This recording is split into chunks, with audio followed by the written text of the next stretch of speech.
саптык чоңдуктарды форматтоо деген эмнеси? Бул эми аныктамасын бербей эле эмеске мындай мисал келтирейин да. Сиз кандай бир оюн жаздыңыз. Ал оюнда мындай сыяктуу текст келет. Мурат, сизде 100 упай бар. Дагы 50 упай чогултушуңуз керек.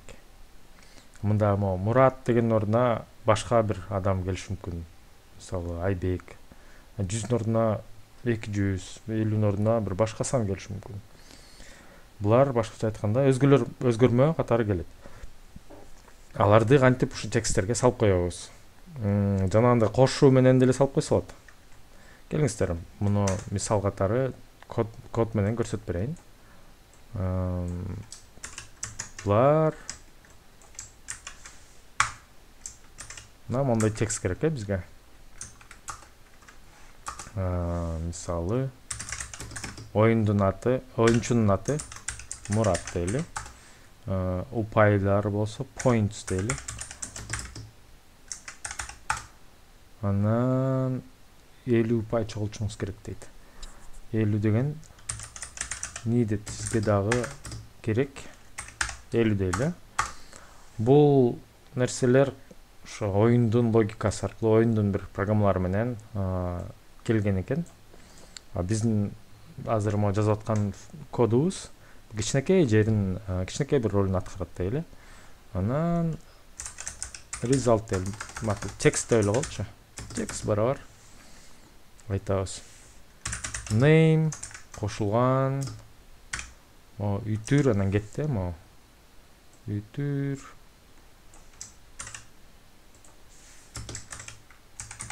Анан боштук бирөө эле. Сизде анан кайрадан Эрге 100 упай дегенде айтышыбыз керек экен. Points десек, бизди урушат. Анткени бул points сан катары келет. Аны биз str деп саптык чоңдукка айландырышыбыз керек. Аны айландырдык. Анан кайрадан мага чейин кеттик. Дагы дедик, дагы дегенден кийин str дедик. Анан needed деп туруп, саптык чоңдукка айландырдык. Так, 50 упай чогултушуңуз керек. Эми мындай кылдык. Print text. Мурат, сизде 100 упай бар, дагы 50 упай чогултушуңуз керек. Абдан жакшы маселе чечилгендей болду, бирок көрдүңүзбү, могул жерде мондай кошуу, анан мондай кооз эмес да. Программа жазганда биз буга чейин айтсам керек, 90% убакытты жазылган кодду окуганга жумшайбыз.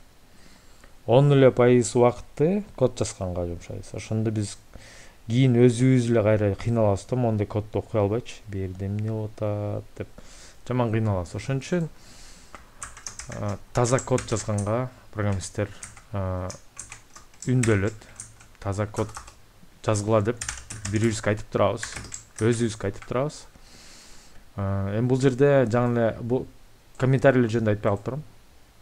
Мондай символ коюп койсок, муну Python тили көрбөй калат, көрбөй өтүп кетет.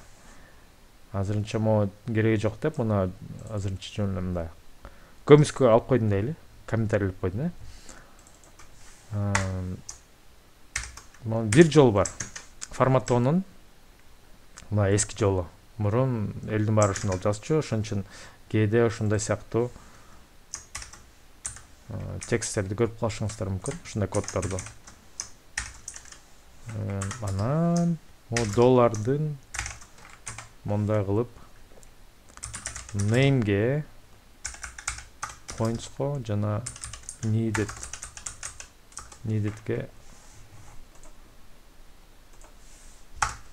map кылып кой, ошого тууралап кой депчи. Могу биринчиси буга кетти. Экинчи доллар мынага кетти, үчүнчү доллар мага кетти. Ордуларына туруп калат. Ушунда караңыздар. Каша кетти. Биринчи шаблон кетти, мына шаблонду атайбыз. Анан ал шаблондон кийин процент кетти. Каша ачылды, кашанын ичинде ордуна турчулар сөзсүз түрдө бул жерде канча доллар болсо, буякта ошончолук көп ордуна турчу тексттер болуш керек, өзгөрмөлөр. Анан print текст дедик. Чыгарып көрөлү. Мурат, сизде 100 ұпай бар. Эми муну чыгарсак, экөөнүн айырмасы жок болот. Экөө окшош. Бирок экөөнүн мындай жанына коюп, бири-биринин жанына коелу. Салыштырып көрөлү. Кайсынысы тазараак болот. Мен көзүмө могу тазараак көрүнүп атат. Үстүңкүсү эмес, мунусу. Форматтоонун дагы бир ыкмасы бар. Дагы бир жолу бул могу бөйрөктүк кашалар жана формат деген метод менен форматтоо. Ага өтө электе мен бир кичинекей бир дагы нерсе көрсөтүп коеюн. Могу шаблонду өзүнчө өзгөрмөй чыгарып койсоңуз деле болот. Мисалы, template деген сөз. Temp деп кыскартпайын.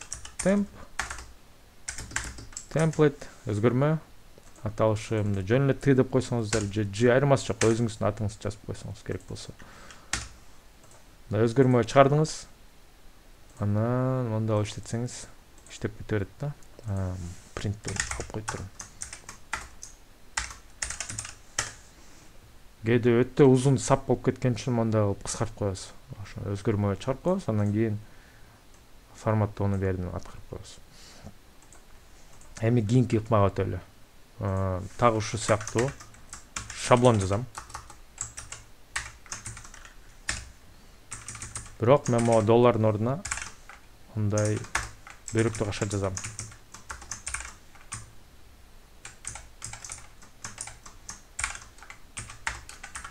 Анан текст барабар T формат деп туруп name points анан needed деп коем. Анан print text. Мында да тагы эле ушул сыяктуу окшош. Бир гана могу формат деген сөз колдонулат. Мында доллар менен жазылбайт да. Мунун артыкчылыгы, кандай бир артыкчылыктар болушу мүмкүн. Мисалы, бул жерге бул 0-чү дейли, могу 0-чү кетти. Бул 1-чи кетти дейли. Бул 2-чи дейли. Иштеп атат жакшы эле. Эми карап туруңуз. Монун ордуларын алмаштырып койсок болот. Буяка 1 дейбиз. Буяка 2 дейбиз. Ушундай да кылып койсок болот. Кээ бир учурларда ушинтип ордуларын алмаштырып коюуга туура келет. Өзгөчө тексттер программаларды ар кандай тилдерге которгондо ошол абдан маанилүү да. Кээ бир тилдерде мисалы орус тилинде вы накопили 100 баллов.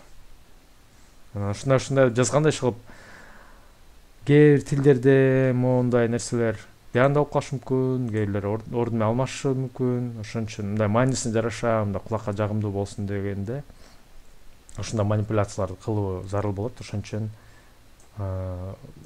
бир аз ийкемдүүрөөк болот да, ошол формат менен колдонгондо. Андан кийин дагы бир ыкмасы бар. Эң жаңы бул Python'ун кайсы версиясында 3.3 3.8 же 3.9да чыкты окшойт, f-string деген. Мисал катары мындай келтирейин. Мен муну берден көчүрүп алайын. Убакытын өнөмдөш үчүн. Баягы эле нерсе. Баягы эле текст кетти. Болгону. Нamo name. Көрдүңүзбү? Биринчи f тамгасы кетти. Анан кийин тырмакчалар башталды. Тырмакча ачылды, тырмакча жабылды. Анан ичине монда бөйрөктүк каша менен жазып кетебиз. Ama bayağı name'di жаздык, points жаздык, needed бияка келди. Эми ушунда чарп көрөбүз. Көзгө эң жагымдуусу ушул деп эсептелет. Азыр көбүнчө программаларды ушул ыкма менен тексттерди форматташат. Форматтоо боюнча бүттүк. көңүл бурганыңыздарга рахмат.